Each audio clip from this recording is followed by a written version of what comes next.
अशोक जी हमारे supreme leader हैं। अशोक जी अगर हमारे कैंडिडेट हैं तो वो जीतेंगे, लेकिन अगर अशोक जी का एक लाइन का देंगे या किसी और का बोल देंगे तो ये उससे पहले विचार कीजिए। वोट अशोक जी को देंगे। ये क्रिकेट में ठीक है, पॉलिटिक्स में ठीक है कि नहीं है मैं नहीं जानता। लोकसभा चुनाव पास में है। राजनीतिक पार्टियों की अगर बात करें, कांग्रेस और बीजेपी दोनों ही प्रमुख पार्टियां तैयारियों में लग गई है, लेकिन मतभेद और मनभेद खत्म होने का नाम नहीं ले रहे हैं। दरअसल जोधपुर में कांग्रेस के पदाधिकारियों की एक बैठक थी, जहां पर एक पदाधिकारी द्वारा मंच साझा करते हुए यूं कहें कि आम जनता कार्यकर्ताओं के सामने कहा जाता है, अगर अशोक गहलोत यहां से लोकसभा का चुनाव लड़ते हैं तो हम उनका समर्थन करेंगे, लेकिन उनके पुत्र वैभव गहलोत या अन्य को अगर मैदान में उतारा जाता है तो हम उनका समर्थन नहीं करेंगे। इसके बाद वहां के ही पदाधिकारियों द्वारा माइक छीन लिया जाता है। यूं कहें कि मतभेद और मनभेद खत्म करने की कोशिश लगातार कांग्रेस करने में लगी है। शीर्ष नेतृत्व लगातार राजस्थान में आ रहा है और मतभेद और मनभेद खत्म करने की कोशिश की जा रही है, लेकिन विधानसभा चुनाव से पहले भी देखने को मिला था कि मतभेद और मनभेद कांग्रेस में खत्म नहीं हुए थे। अब लोकसभा चुनाव पास में है, अप्रैल में आचार संहिता लग सकती है, लेकिन कांग्रेस की वो आंतरिक कलह अभी भी खत्म नहीं हो रही है।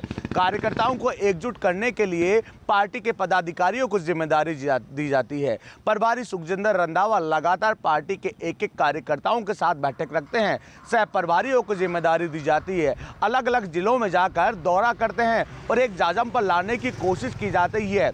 अब चूंकि समय कम बचा है, बीजेपी अलग मंथन करने में लगी है, कांग्रेस अलग मंथन करने में लगी है। 1 तारीख से कांग्रेस के अलग अलग जिलों में अलग अलग विधानसभा सीटों पर जो है पदाधिकारियों को उतारा जाएगा, केंद्र सरकार को घेरा जाएगा। लेकिन जिस तरह के हालात बने हैं, अशोक गहलोत जो कि जोधपुर से आते हैं, वहां पर ही पार्टी पदाधिकारियों में आपसी कलह साफ तौर पर देखने को मिली और यह वीडियो सोशल मीडिया पर वायरल हो गया, जब एक पदाधिकारी ने कहा कि हम अशोक गहलोत का समर्थन करते हैं, अगर इस सीट से अगर अशोक गहलोत को उतारा जाता है तो हम उनके लिए प्रचार प्रसार करेंगे, लेकिन अगर वैभव गहलोत जो कि अशोक गहलोत के पुत्र हैं उनको उतारा जाएगा तो हम समर्थन नहीं करेंगे। इसके साथ साथ ही किसी और को उतारा जाएगा तो हम समर्थन नहीं करेंगे। हालांकि कार्यकर्ताओं की ओर से माइक छीन लिया जाता है और साफ तौर पर कहा जाता है कि अब शांत रहिए। ये शांति किस बात की? क्योंकि ये मतभेद और मनभेद तो साफ तौर पर तैयार हो रहे हैं। कांग्रेस कह रही है हम रिपोर्ट कार्ड तैयार कर रहे हैं, रिपोर्ट कार्ड के बाद मंथन किया जाएगा,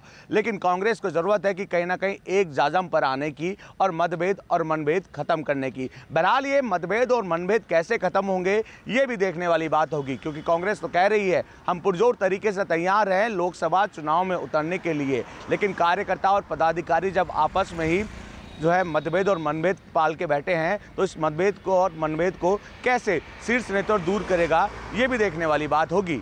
बसंत पांडे, TV9।